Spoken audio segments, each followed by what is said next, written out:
Well, good morning, everybody, and welcome to Ellensburg, Washington, USA. Thank you for tuning in to Live's broadcast. You're looking at the title slide, Chasing the Yakima Basin's 6th Reservoir with Groundwater Storage. Our guest is Jeff Dermond from the Office of the Columbia River, Department of Ecology, CWU Geology Department. Today's date, the end of January 2026. Looks like we're loud and clear. Thank you. Let me get on camera and say hi to a bunch of you. Let's try that.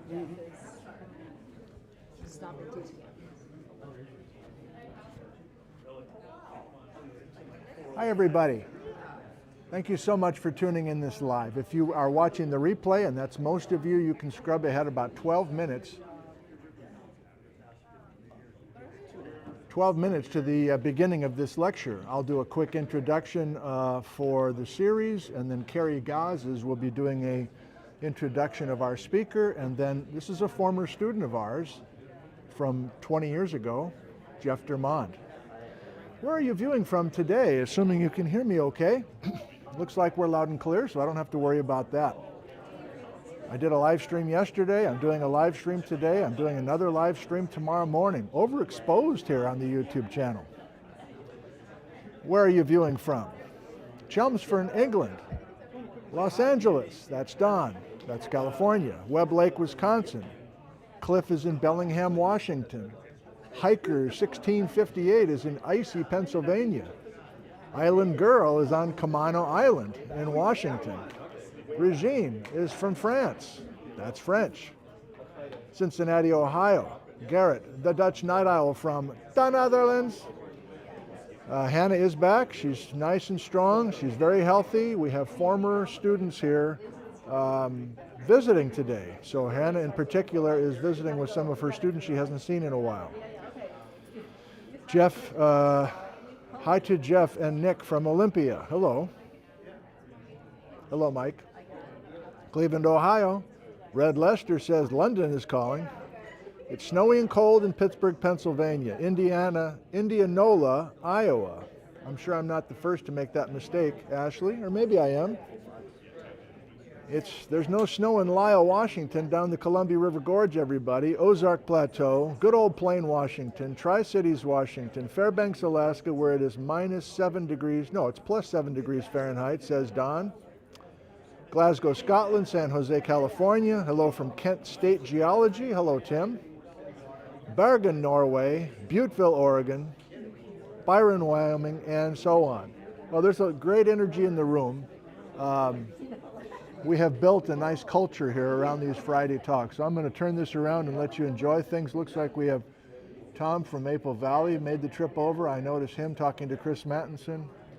Plenty of others who are guests today. So you are a guest as well. So thanks so much for tuning in. We'll start in a few minutes. You're good. You can look the screen. Little black dot. It's all imagination, Carrie. Do you see a face there? No. It's like literally like, I love you, I love you. It's like, good God, this is pathetic, really, if you think about it. Anything else I should say?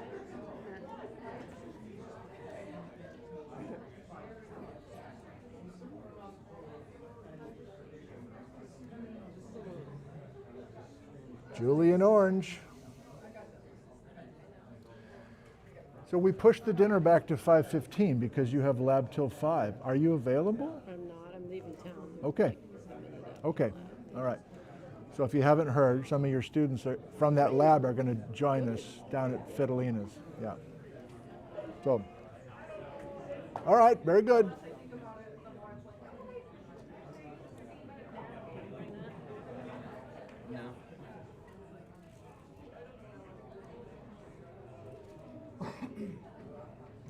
I don't do much with diorite these days. No, you're a water boy now, Jeff. It's all water. Not a lot of groundwater and granite, I guess, huh?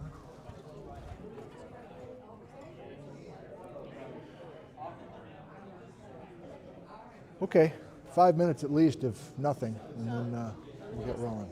Yeah.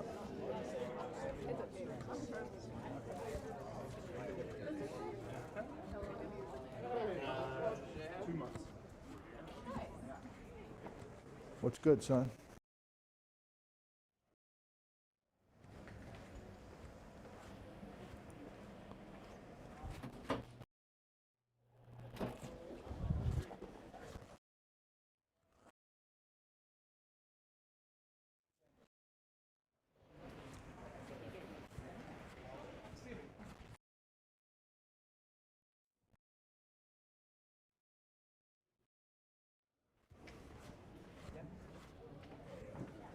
Hi, yeah, good. How are you? Good to see you. Yeah, it's good to see you We had a too. little one since the last time we saw you. Hi, congratulations. Hey, That's thank you. nice. Hi. Say hi to Nick.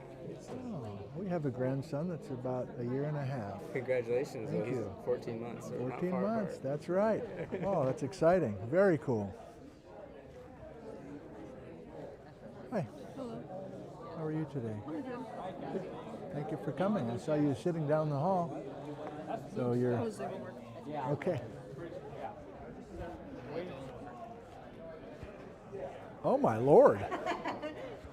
Oh my Lord. I'm going to warn you. I've got a microphone on right now. Oh, good. I won't say anything too bad then.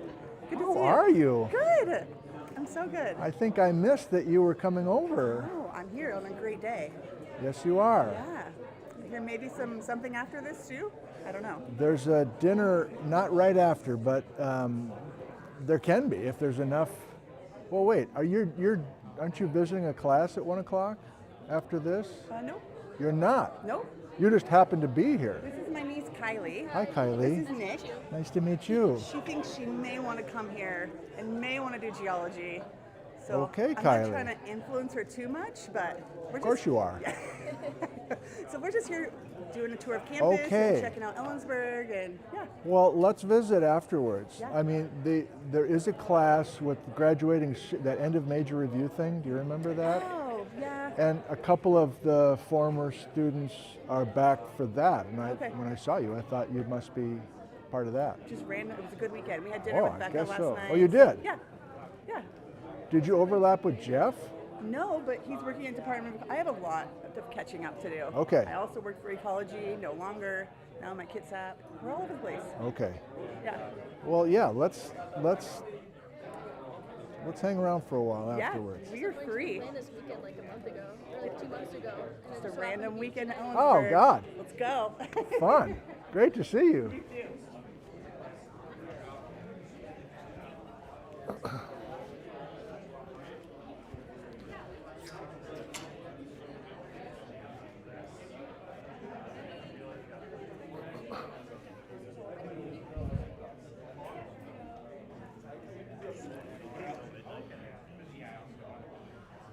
Okay, you guys, I'm going to put a microphone on Jeff and make sure that his mic is loud and clear. You can help out with that, I'm sure, right?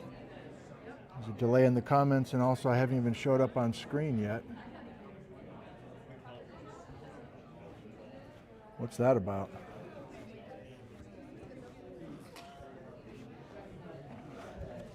Wow, significant delay on my iPad here. It's a surprise. Okay, I know that you guys will help with this. Thank you.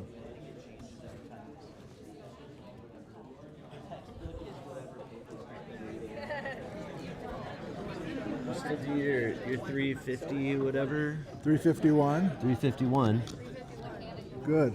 Do you want to pin this? Sometimes this thing flips upside down. We can pin. Can you pin a little bit just to keep it stable? We want.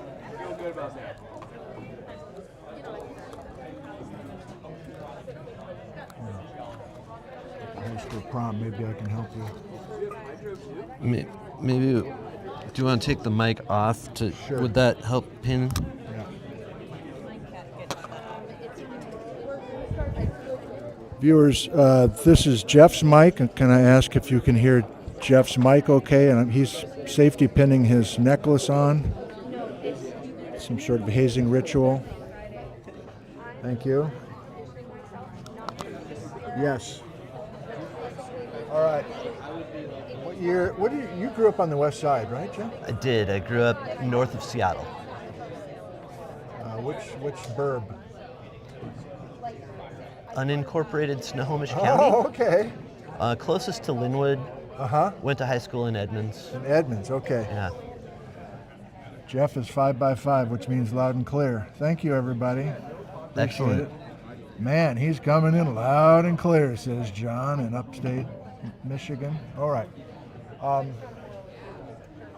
Rex, remember Rex Flake? Heck yeah. Rebecca Springer? Heck yeah. It's going well. Good to see ya. Likewise. Thank you. See Bree? I did. I thought she's over there in the gray. Oh, okay, perfect. Yeah. There she is. Yes. Fun. Yeah.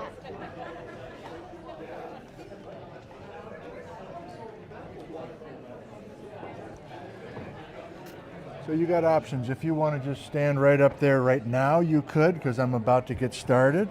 Or you can just hang back over here, either way. And there'll be the awkward handoff to Carrie.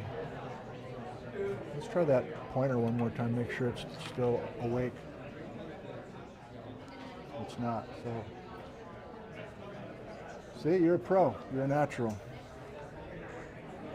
The pointer be pointing.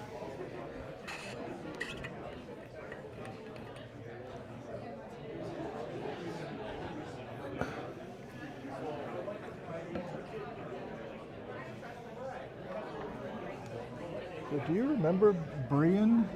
She was a TA in Bishop, maybe after you, but she worked for Department of Ecology on the west side somewhere. Yes. She's going to Yes, come I up do. afterwards. She's got her niece with her, maybe coming to school here. Awesome. Did you know he was speaking, or that's a random accident too? Totally You just came in the random. building and saw the chalkboard, and you're like, oh, okay.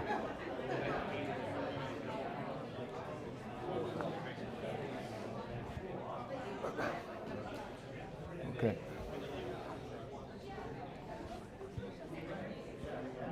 That's plugged in.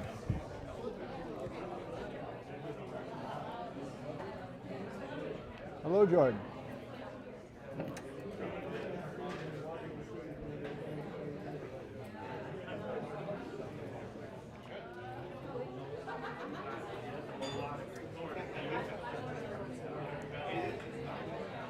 Testing, testing, testing. Freddie? Freddie, how we doing? We doing okay? Jordan, how's the audio here? More?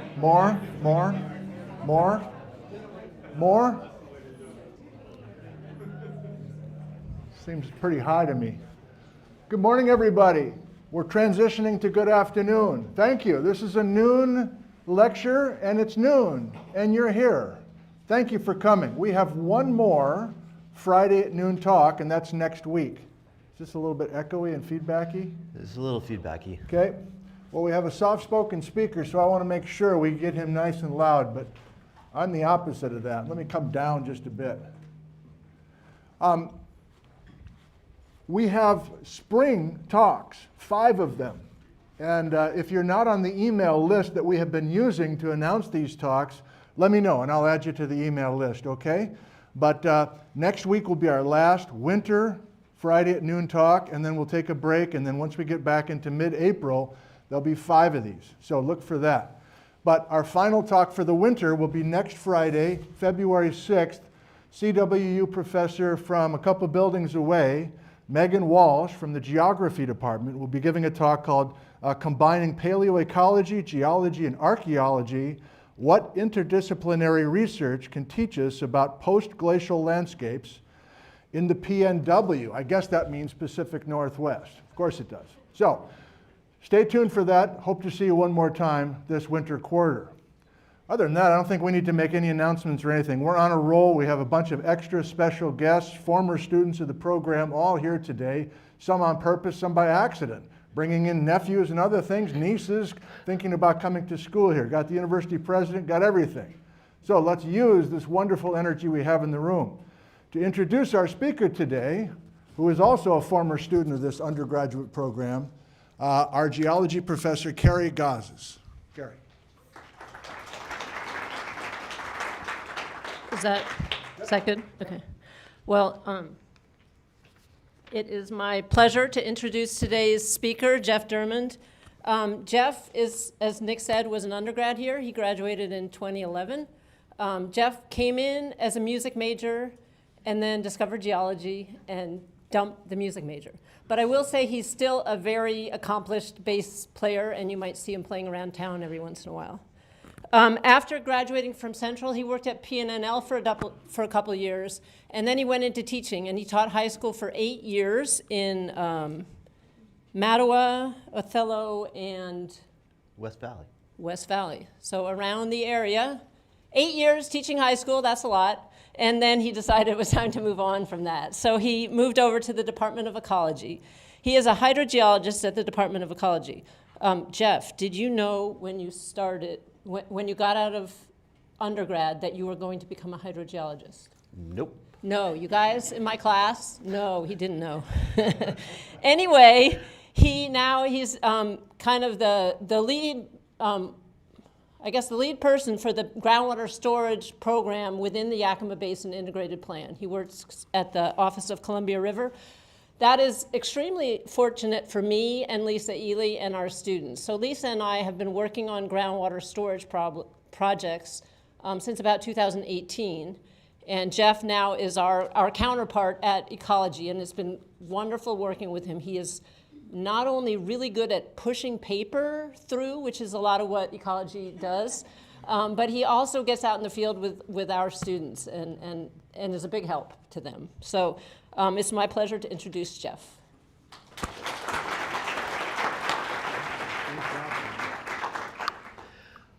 Thank you, Carrie, for that lovely introduction. This is really something. This is a very full circle sort of homecoming moment for me. Standing at the front of a lecture hall at Central Washington University. So it's an honor to be here. I want to thank the geology department for having me out. And so we'll see if I can get through all my slides. But here we go. Chasing the Yakima Basin's 6th reservoir with groundwater storage, that is the title of the talk. I've gotten an awful lot of mileage out of these slides. I first put this talk together for the AWRA conference in Anchorage, Alaska nearly a year ago, and I've delivered various forms of it many times in many places since then. So here's a little outline for you. And section 1 was added especially for this talk because we have students in the room who might be thinking about their future, their goals, have no idea what's next. Just know I had a very nonlinear trajectory to arrive here, and that's fine. And then we'll go through the Yakima River Basin, the Yakima Basin Integrated Plan, the reservoirs that are available to us in the basin. We will peruse some morsels of data that's maybe in a way that you haven't looked at it before, and then finally get around to what it is I actually do. Not quite there yet. 2 through 5 is all background information, and the thing you need to understand about water in the Yakima Basin is it's incredibly complicated, and like you can't give a 2-minute elevator pitch without first giving 45 minutes worth of background leading up to the 2-minute pitch. So I'm going to be setting the stage. Probably the first half of this is going to be really setting the stage for you. Carrie kind of went over some of this. Graduated from high school in 1998 with a 2.6-ish GPA, which sounds fine. But I also never took less than 2 music classes and never got lower than an A in my music classes. So, you know, kind of reverse engineer that. I was not a great high school student. Came to Central to be a percussion performance major. That sort of fizzled out around 2004. built houses for a little while. 2007, fine, guess I had to finish my degree, right? And my canon event, Geology 102, RIP, the Geology of National Parks. Great class, taught by Nick Zentner. And any of you who have taken Nick's class probably remember this diagram. This lecture changed my life. It blew my mind that that little sea organisms were recording climate history on the ocean floor, and all of these little parts and pieces that could be brought together to tell a story. And I bailed on the music program. And I had a tremendous amount of fun, so much fun that it did not seem like work. Fun drawing what I saw in the microscope in mineralogy. I still have all my old mineralogy labs. Dug them out and took some pictures. Fun drawing cross sections. Those were Geology 200. Fun in the field. Couple of field photos from Bishop. I don't know if those field sites are still part of the trip, but and then some campfire jams with Nick. Fun at senior field camp. Some more campfire jams with Nick. Graduated, actually got an internship at PNNL before I graduated, and then transitioned into a research associate position there, doing geophysics, gravity surveys, neat stuff. Congress quit paying for everything in 2012, and back to carpentry I went. Ended up doing a crash course in education back here at Central, and taught high school for 8 years. 2022, I got tired of waging war against cell phone addicted teenagers and moved on. And so here I am at Ecology, and I couldn't be happier with my position. As an agency, there's our mission, there's our vision. I feel obligated to rep the agency. The innovative partnerships are really what this talk kind of focuses on.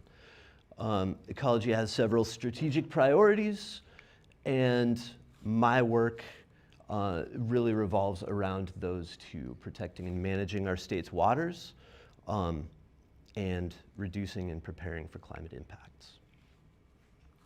There's a lot of us at Ecology. We're a regulatory agency, lots of permits, lots of paper pushing, as Carrie alluded to. I don't work in any of those programs, though. I work for the Office of Columbia River, which was established by the Washington Legislature in 2006. We are a non-regulatory office. We don't make the rules. We don't enforce the rules. We do have to work within the rules. But those are our legislative directives. I'm not going to read them to you. But it's all summarized by our mission statement, which is to aggressively pursue water supply development for both in-stream and out-of-stream uses. There's a couple of tidbits about the Columbia River. It's long. It has a very large watershed. It covers 9 states and provinces, 7 states, 2 Canadian provinces. And more than half of the state of Washington is in the Columbia River watershed. But most of my work is on the Yakima River in the Yakima Basin. So some background about the Yakima River Basin. Like what is it that I'm working with, that we are working with? This is for those of us, most of us live in Ellensburg, this is in our backyard. So a little over 6,000 square miles, 400,000 people live in the Yakima Basin, $4.5 billion ag industry. And then for fish, second only to the Snake River in supporting Columbia River salmon populations and steelhead. And surface water was adjudicated by the courts in 1977. So there's adjudicated directive for basically every drop of surface water in the Yakima Basin. We have 5, count them 5, USBR, United States Bureau of Reclamation reservoirs. Cochise, Lake Cleellum, Bumping Lake, and Rimrock. And remember those 5 little yellow circles, they'll show up again later. A little bit about water rights. Waters of the state of Washington belong to the public and cannot be owned by any individual or group. So instead of ownership of water, the state grants water rights. And those water rights are based on priority date, which means the first person in line is the first person to be served water. And so the oldest water rights take precedence over younger water rights. Every water right has these 3 things associated with it: a volume of water, a purpose of use, and a place of use. And my office doesn't really have to worry about any of that stuff, but it is important background information. And I guess the other thing I would say about water rights, priority date is king and is the only thing that matters. So if I have a water right that is a day older than your water right, and I am growing the lowest value crop and irrigating it with the least efficiency possible, and you have a high value crop and there's not enough water, I still get my water to waste on my low value crop, and you're up the creek with your high value crop. That's priority date is king. So anyways, in Washington we have 4 tiers, well in the Yakima Basin we have 4 tiers of water rights. Senior rights, these receive their full allotment every year, and they have a priority date earlier than May 10th, 1905. Pro-ratable water rights are subject to curtailment. If there is not ample water for everybody to get all they want, the pro-ratable water rights are reduced by a percentage. And they have a priority date of May 5th, or May 10th, 1905. Junior water rights, priority date after May 10th, 1905. Once curtailment kicks in for the pro-ratables, the juniors cut off. They get nothing. And then the Yakima Nation is in possession of the time immemorial water right, which takes precedence over everybody else. So, digging into the Office of Columbia River's mission statement a little bit, more background information for you. Pursuing water supply development for in-stream and out-of-stream uses and needs. What are some of those? Well, we've got treaty obligations. The Yakima Nation is an 1855 treaty tribe. There are 14 different bands and tribes that are all sort of gathered under the umbrella of the Yakima Nation. They have a 1.2 million acre reservation that is entirely within the Yakima River watershed. And key here is this final point. Let me do this for our online people. The 1974 Bolt decision. This is a state court in 1974. The state of Washington, and I think it was a Western Washington tribe. There was a big lawsuit about fish and water supply and stuff, and Judge Bolt ruled that this language in the treaty that was signed in 1855 guarantees the tribes the right to hunt, fish, and gather in their usual and accustomed locations, even after ceding the land. So this means land off of the reservations as well, not just on reservation. And Judge Bolt, amongst some of the other things, was astute enough to recognize that in order to fish in your usual and accustomed location, there have to be fish there. And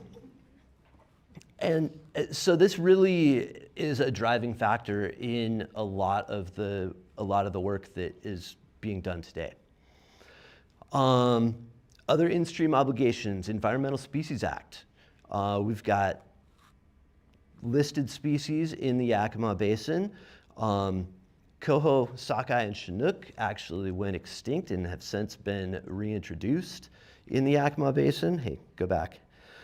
No, back. There we go. We also, there are both federal and state in-stream flow rules certain times of year. They don't match. It's fun.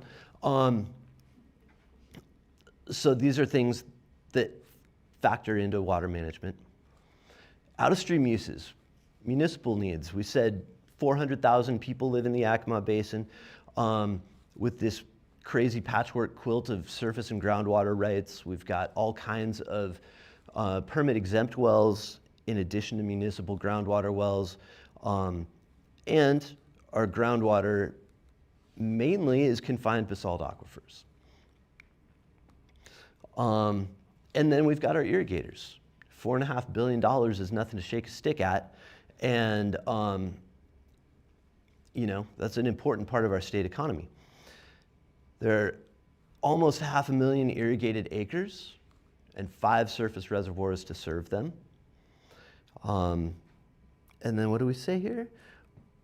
1.06 million acre feet of storage capacity. I think I left this slide out of this talk, so what exactly is an acre foot? This is like a strange unit of measure. Well, if you take an acre, which is area, right, and then piled up a foot of water on it, that is what an acre foot of water is. But how big is an acre, you ask? A football field without the end zones, read about an acre. The Ellensburg Safeway, read about an acre. So go to Safeway and you're standing, shin deep in water.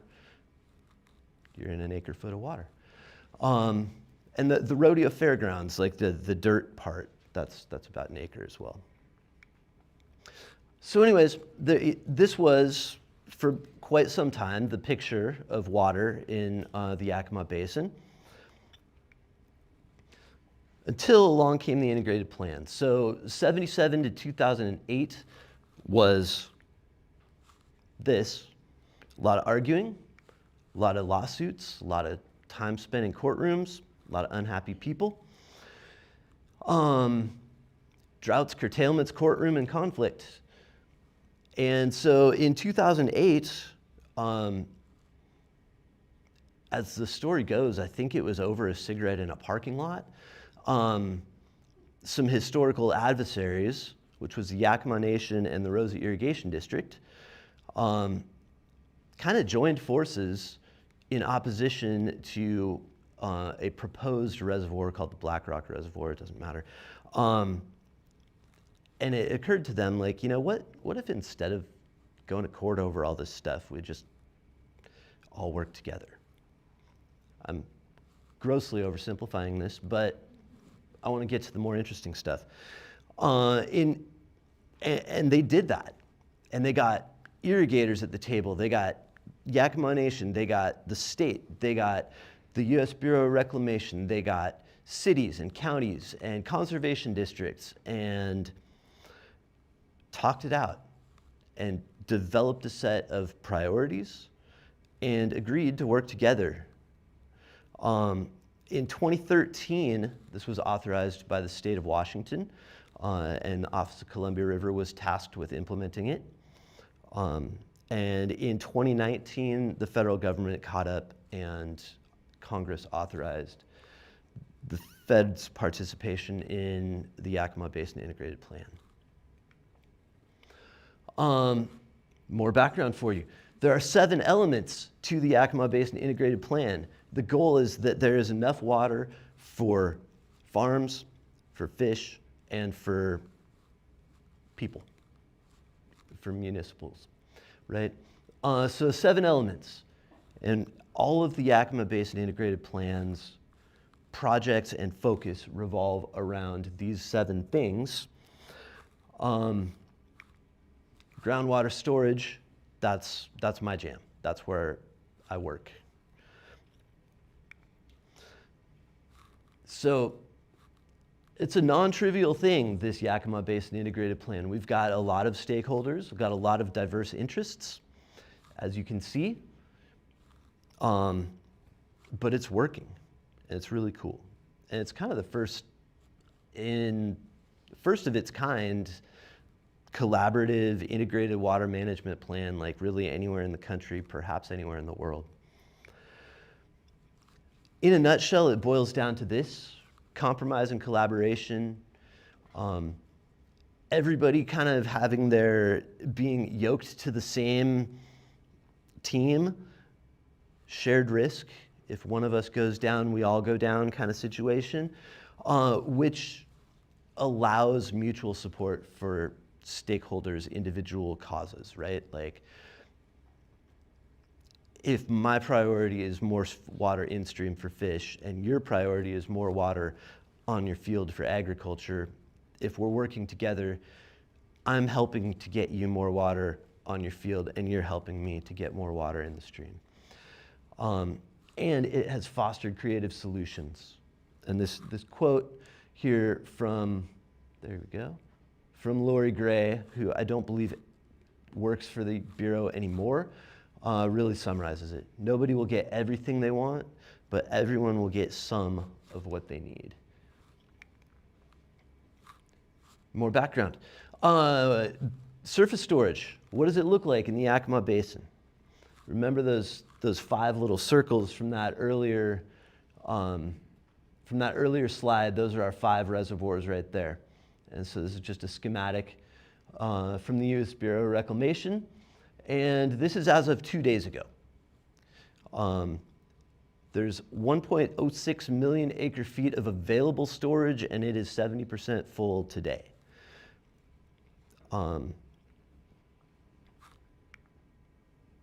And here's another way to look at surface storage, which our reservoir system, which I think is really remarkable, actually. Come on now. There we go. So red line, that's average. Green line, that's last year. And blue line is this year. So, if you go back to November 1st, our water situation was looking pretty grim this year. But hey, atmospheric river. Apologies to everybody whose homes were flooded and stuff, but that really helped the water situation in the reservoirs. There was a 5-day span where the reservoirs were putting on 50,000 acre feet a day, which is insane. We already have more water in the reservoirs than we did at our maximum last year. So we're good, right?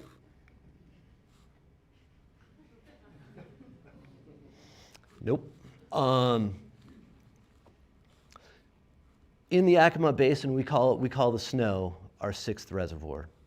Throwback to the title of the talk. And this is a map that came out, who put this out? USDA put this out. And our date there, January 25th, 2026. So this is pretty hot off the press too. And what do we have here? Yakima Basin, Lower Yakima, 48% of average snowpack. Upper Yakima, 36%. So the snow situation is a little grim. So how important is this 6th reservoir? 1.06 million acre feet of storage in the 5 surface reservoirs. entitlements on the Yakima River, 2.4 million acre feet. So 2.3 times more entitlements, more water rights on the surface water of the Yakima River than we have storage to supply. And the 6 reservoir is not ideal. It doesn't, it's got some pretty major flaws. The vulnerabilities to climate change are pretty clear, and there's sort of a 3-pronged approach to how it can backfire on us, right? We can have a totally dry winter where we just don't really get any precipitation. I believe 2022, which preceded drought year 2023, was that. We can have warm winters where we get rain instead of snow. That's going on right now. We can have spring heat waves where everything is hunky-dory and looks super rosy, and then we have a weekend in April where it's 100 degrees for 3 days and everything melts and goes out of the system. So we're going to kind of burrow into some data, and I think we're on track time-wise. This is good. I'm talking specifically about irrigation districts now. I spoke earlier about water rights sort of in general, and we're really narrowing the topic to irrigation districts because this is a very tangible and measurable thing. In the last 35 years, there have been 11 years where pro-rationing was in effect. 11 years where irrigation districts did not get their full entitlement. And I should note there are 2 irrigation districts in the Yakima Basin with 100% pro-ratable supplies. All the rest of them have some amount of senior water rights, but the Kittitas Reclamation District serves most of the Kittitas Valley, and the Rosa Irrigation District are both 100% pro-ratable supply. So yeah, 11 years out of the last 35 totally that were pro-ratable. So here is, I'm gonna walk you through this chart a little bit. Don't pay attention to the numbers. The top chunk are the non-pro-ratable years. Those are the green boxes on this line, right? And then the bottom down here are years, come on, there it is. The bottom ones here are subject to pro-rationing. I looked at the data from the Stampede Pass Snowtell station. This is up near Snoqualmie Pass. This is the closest continuous data collection to Lake Cochise, Lake Cochillas, and Lake Cle Elum. The closest continuous data that we have. And I looked at it by half months. For each of those years, from March through July, and so that's our, this thing is just Give up on it, Jeff. That's fine. wild. You can give up on it. Okay, thank you. Thank you for that permission. So we've got in columns, right? March, April, May, June, and July. And the color coding is the average temperature for the half month. So there's 2 columns for March, 2 for April, 2 for May, et cetera. And so if the average temperature was, white is below 35 degrees Fahrenheit, yellow is 35 to 40, orange is 40 to 50, and red is over 50. Once it hit 50, I did not look at any of the rest of it. So the first red box, that's it for that year. Let's look by month. Remember, top 24 years, no pro-rationing. Bottom 11, pro-rationing. And if you just sort of let your eyes glaze over and start taking in the colors, if we look at March, some things start to jump off the page, right? We can look at April. And there's an awful lot more orange in those pro-rationing years than there is in the 24 non-pro-rationing years, the 24 good years. Looking into May, I think there's some pretty clear trends that we can see. When it's warm earlier in mountains, we're more likely to have a pro-rationing situation. But we're not talking about temperature, we're talking about water. So what about precipitation? This is a different data set, same SNOTEL station, still Stampede Pass, still right next to the reservoirs. Total precipitation going all the way back to 1983. Color-coded, blue dots are the good years, and orange dots, those irrigation districts were subject to pro-rationing. And a person might be tempted to look at this and say, well, whenever we get more than 81 inches of precipitation up there, we're good. And anytime we get less than 67 inches of precipitation, we're not good. So really we just have to figure out how to manage this like little squishy 14 inches of difference, right? That's like where the challenge comes in. But I think there's a better way to look at this data. So I took that same total precipitation on the y-axis, but I graphed it against snowpack on the x-axis, and we can start to see a little bit more of a pattern. You can see here with these 4 data points almost exactly the same amount of precipitation, but 2 years had pro-rationing and 2 years didn't. And I would argue that you can draw a line right there, and it pretty clearly explains that data. But what about that little guy, you might ask, which is a Super Troopers reference if you're keeping score. What's so special about that little guy? What's so special about 2003? Well, the answer's on this graph, and it's right there. 2002 is what's so special about 2003. Because 2002, we had nearly record snowpack and nearly record precipitation. That box didn't turn out the right size, did it? Oh well. Carryover storage. We put so much water in the reservoirs in 2002 that there was leftovers at the end of the year, which carried us through 2003. So carryover storage in the reservoirs is like a little 1-year insurance policy we have. It is not a great insurance policy though, because here's 1991 and 1992. Good water year, but then it was followed by a pro-rationing year. It was followed by a drought year. And when we look at those next to each other,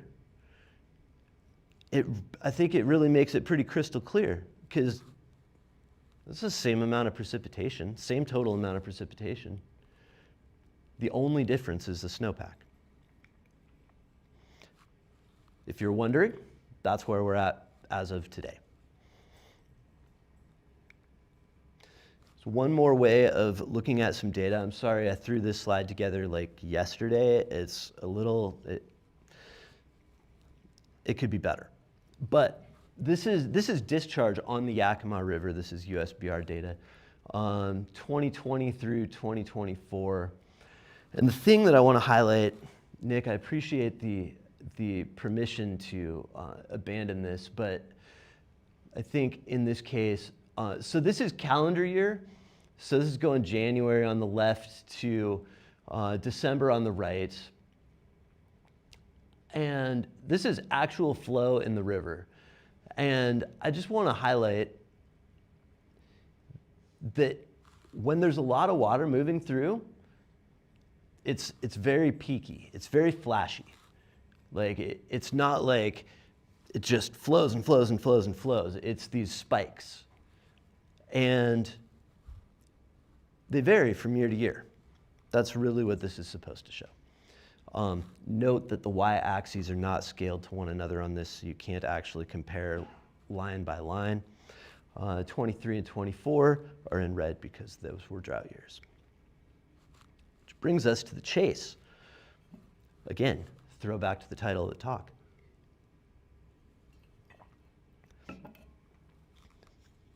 We've got rainy winters, we've got early spring melting events that are moving large amounts of water through the basin between November and April. This is outside of the irrigation season. We've got irrigators who need large volumes of water from July to September. That's the hottest part of the year. And that right there, that's the challenge, right? How do we retime that water? How do we slow it down and encourage it to stick around so that we can use it when it's needed? Which we're finally getting to what I actually do. I don't know that I've ever been this on time with a talk before. This is crazy. So I am Ecology's representation in the YBIP Groundwater Storage Subcommittee, which is a mouthful. But you'll remember groundwater storage is one of the 7 elements of YBIP, and there is a committee with representation from Yakima Nation and the Bureau of Reclamation and Ecology and KID and ROSA and KRD and all these different stakeholders. We all get together and meet, usually once every other month, third Thursday of the month, on a biennial cycle. So every 2 years, the Groundwater Storage Committee gets a budget, and we disperse funds to worthy projects, essentially. Those projects aim to advance groundwater storage in the Yakima Basin. My job is to be the project manager on those projects. So I collaborate with the project proponents and their scientists through the lifespan of the entire project. So before they're awarded, I'm working with them to make the project, to align the project with YBIP goals, to align their proposal and their scope of work. Through contracting, I work with them to make sure that things are scaled and scoped appropriately to set them up for success. And then afterwards, once the work is being done, I track the project, I track the budget, I track the schedule, I track the work that needs to be done, the documents that need to be submitted, I review, I proofread, I revise. And ideally, I get out in the field, because that's what my favorite part is, getting out in the field with them. But really anything that needs to be done to keep the projects moving. My current project portfolio, I counted yesterday, 20 of them are active. I've got 6 in the hopper, and roughly $7.8 million worth of work that I somehow oversee, which, like, who gave me $7.8 million to be responsible for? That's crazy. Here's a list of my recipients. These are all entities that I'm working with right now. Yakima Nation, USGS, State of Oregon, that's not in the Yakima Basin, that's a Walla Walla project, but I'm working with Oregon. Irrigation districts, conservation groups, Central Washington University, Oregon State University, and several cities and Yakima County. So, when we talk about creative solutions, I gotta speed it up a little bit here. We talk about creative solutions, I'm gonna highlight one of those, but really quick, storage options for water. Where can we put it? There's not that many ways we can do it when we're talking about large volumes. We've got our existing reservoirs. Those are really high in the system, at the top, in fact. And they have limited capacity, and as it turns out, it's not really efficient to move water uphill. So what about a new surface reservoir? That's challenging. It's challenging for a number of reasons. You gotta have the right geology. You gotta have the right topography. You gotta have the right land ownership. project timeline where you can't just like snap your fingers and make a lake appear somewhere. It takes a long time, decades, expensive, it's very expensive, and we're working on one. Springwood Reservoir out just west of Thorpe. We're working on building a new surface reservoir. It's still in feasibility, so we don't know exactly how big it's going to be. 50 to 80,000 acre feet is probably where we're going to end up, somewhere in there. But that's going to be $1 billion by the time it's all said and done. So that leaves us with groundwater storage, and we've got two options. We can aquifer storage and recovery, ASR. This is injection into a deep aquifer via an injection well, where the water sits, ideally, and stays until one is ready to use it, and then we pump it back out and put it to work. The other version is called shallow aquifer recharge. Sometimes you'll hear that called managed aquifer recharge. I don't really like that term, but whatevs. And that's more of an infiltration. That's a surface, applying the water to the surface of the ground, letting it naturally percolate into an aquifer to be recovered for some purpose. With shallow aquifer recharge, you need your setting, your geologic setting, has to match your desired outcome. If you want that water to stick around to be pulled out through people's domestic wells, you don't want a big hydraulic gradient, right? You want it to sort of pool and stay there. But if you want that water that you're infiltrating to slowly percolate to some stream or river and return, we're just like trying to retime it to the river, then you do need some kind of hydraulic gradient, and you do need some like higher transmissivity so that it actually goes where you want it to go. Here's a diagram of ASR that I poached from somebody that one of these days I'll get around to making my own. But this is the general gist of it. You take your source water, you extract it, you pump it down into an aquifer where it stays until you need it, and then you pump it back out and send it off to usually some municipal application. So here's our creative approach, and this is the one project I'm going to highlight. Where does all the water end up when it melts early? In the main stem Yakima River. But the river's not just a river. The river is also the arterial mainline irrigation delivery system.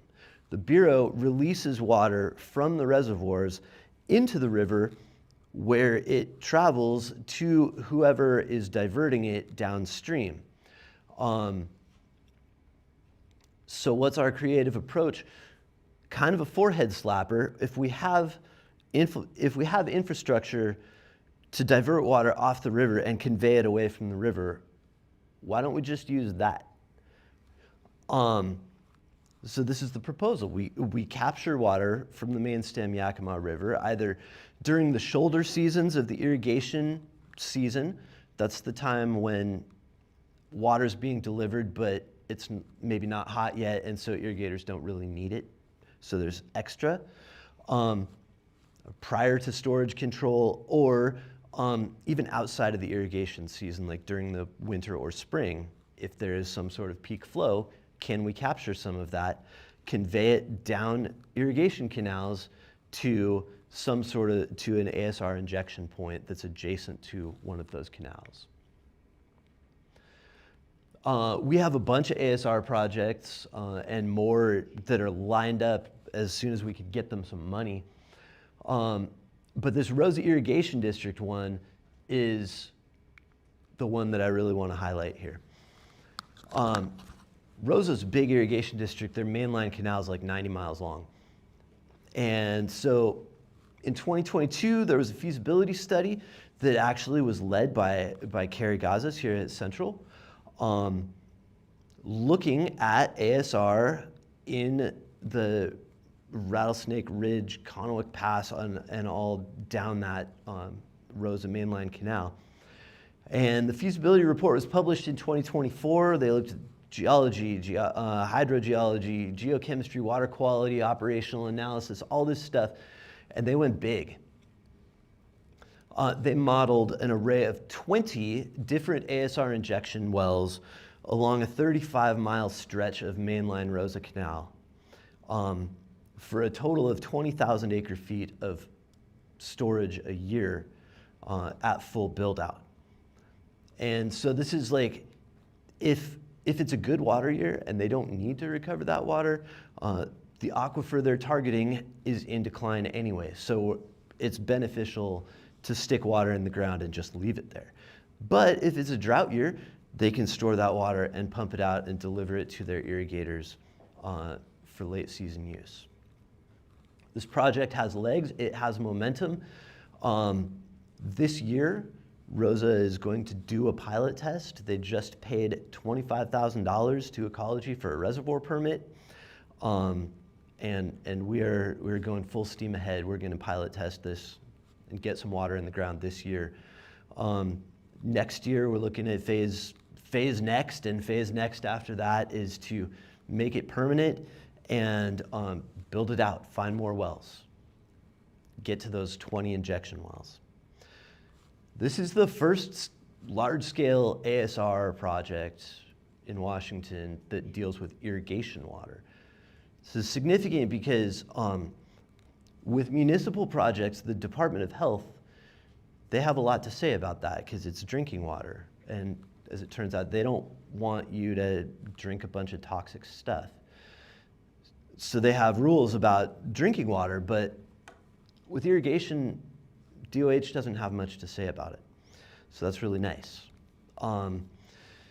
Potential uses for the stored water, I mentioned some of these, offsetting pro-rationing for Rosa when water's scarce. But we can also support pulse flows, out-migration pulse flows. This is a thing for fish when little baby smolts need to get flushed out of the system.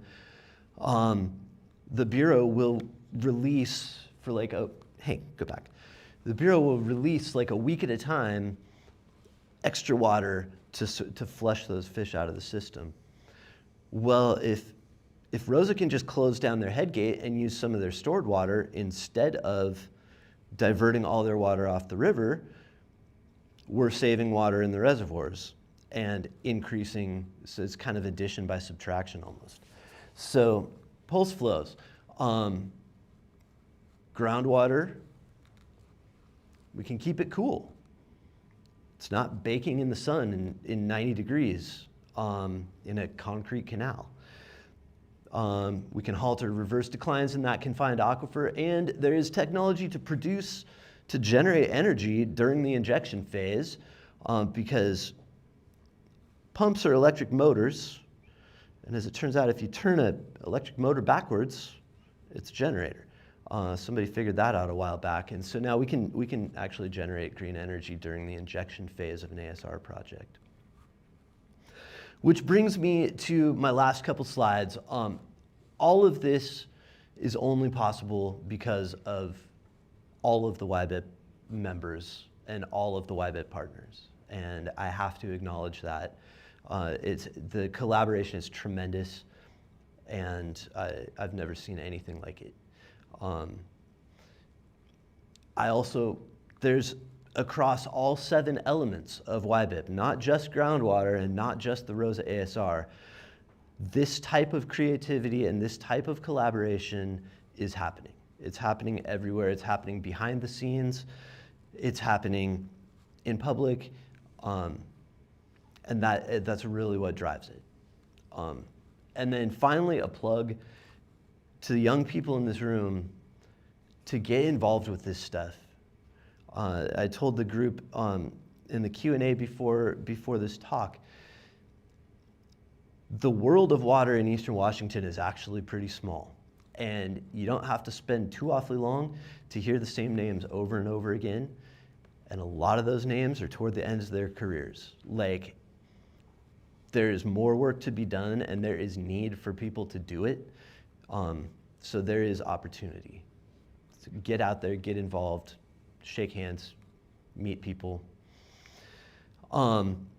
Last thing, hot off the press, few days ago, January 26th, the Yakima Herald-Republic published a really beefy article about groundwater in the Yakima Basin, highlighting a bunch of our projects.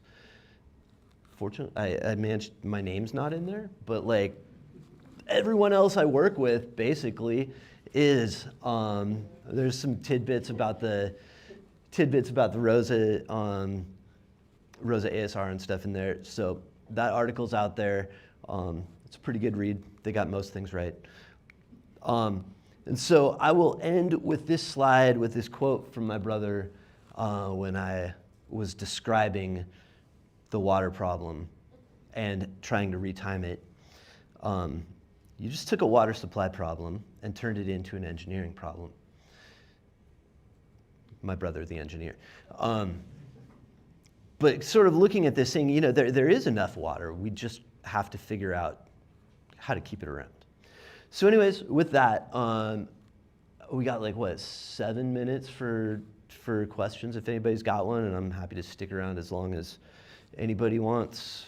So, thanks.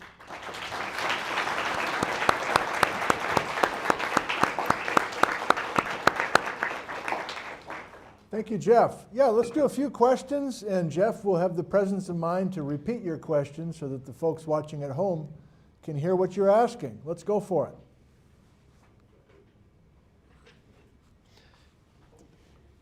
Yes.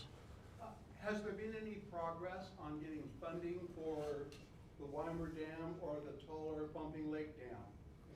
Where are those at? The question is, has there been progress on getting funding for the Weimer Dam or raising the elevation of the Bumping Lake Dam? So that's surface water, and I work in groundwater, so I'm somewhat adjacent to that. My understanding is that Weimer is kind of at an impasse. I think there was some land ownership things that kind of maybe fell through at the 11th hour. With bumping, I believe the problem, the biggest barrier to raising the bumping dam is property owners around the shore of bumping, and I don't know, you know, that's the one that refills 5 times every year, so it would be ideal to be able to raise bumping. I think there's an awful lot of land ownership negotiations that would need to happen before that could move forward. Chris, what you got? Yeah, fabulous talk. I was wondering if you could talk a little bit more about what are the characteristics of wells you can use for injection? Is this something where it's maybe similar to existing wells for extraction, or there's different infrastructure requirements that require retrofitting a new well? Can you talk a little bit more about that? The question is elaborate on the characteristics of an ASR injection well and similarities and differences with a standard water production well. And really, any ASR injection well can be an ASR recovery well as also. There's the type of pump that you put in there. I think the pump itself has to be a special type of pump. And there is it's a variable speed pump. That's what I was looking for. There's some infrastructure you put in there to keep air from being entrained, so you're not pushing air out into your aquifer. That's important. And other than that, there's not an awful lot of difference. You need a good casing, and if it is to be pressurized, if you need to pressurize the injection, then you need a pretty solid surface seal too. But other than that, I don't know that I've ever heard of an ASR injection well that's smaller than 8 to 10 inches. Like, I don't think you'd be using a little 6-inch well for ASR injection, but there are lots of existing wells that can be retrofitted for ASR. Yes? I was just curious, what got you into this line of work? Is it something you were researching while teaching, or you just took the teaching job and you're kind of Yeah. The question is, what got me into this line of work, and was I looking at this like sort of while I was teaching, so it was sort of a smooth transition, or how on earth did I end up here? I was not looking at this while I was teaching. I definitely had my little pet projects that were related to real geology while I was teaching high school science. And never in my wildest dreams did I imagine that I was going to become a hydrogeologist for the state of ecology. That was, or state of ecology? Department of Ecology. That was not on my radar. And what got me into this line of work was persistence, because I probably applied for 9 or 10 different positions with the state, probably got interviews for 4 of them, and this was the one that hired me. And I've always kind of had the attitude that, you know, I can learn to do damn near anything. So get me in the door, and I'll figure out the rest. What else? Yes, sir. Yeah, you had a lot of good charts and figures. Let's say we get super saturated groundwater, as like maybe now without the snowpack. How long will that last through the irrigation system? I can't remember because you had some figures up there. Let's say we really get super saturated, the situation we have now, and not much snowpack. How long will that groundwater naturally last? The question, that's a great question. The question is, without snow, you know, in absence of a good snowpack, if we get if the surface aquifer, the shallow aquifer gets really, really saturated with rain, how long into the irrigation season can we expect to see that stick around? And it's a challenging question. I don't have a complete answer for you. I don't know that anybody does. Because the way groundwater and surface water interact is tremendously complicated, and it has to do with the type of sediment, it has to do with the thickness of the sediment, it has to do with the type of bedrock beneath the sediment. There are portions of the basin where groundwater will percolate deeper and it will not show up in the river. And then there are lower portions of the basin where the water table intersects the river, and the river groundwater will actually start returning to the river. And we don't even necessarily have a great handle on what those sections are. There's some preliminary data to suggest that they even behave differently in drought years and non-drought years. So it's a very complicated and difficult question to answer. But in general, groundwater, most irrigators are not using groundwater. Well, that's not even true. Some irrigators are using groundwater to supplement their irrigation, their surface water. But the benefit of the snowpack is, in a good year, in an ideal, when the system performs ideally, That snowpack is gradually melting, and as it melts, it's trickling into tributaries which make their way to the main stem Yakima River.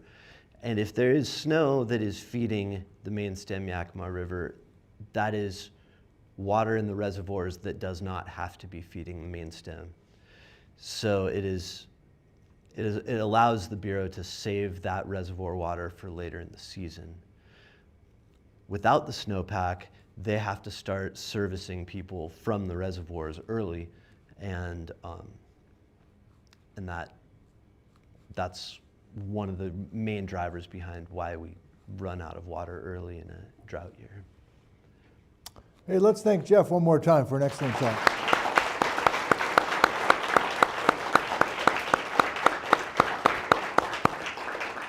If you still got a question, come on up, talk to Jeff one-on-one. Otherwise, we'll see you next Friday. Thank you for coming.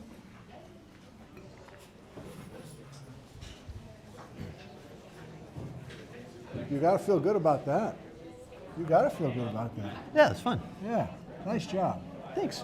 You take this off, we'll keep your necklace on for a little while, and you'll have some other folks coming to visit with you. Thank you, Jeff.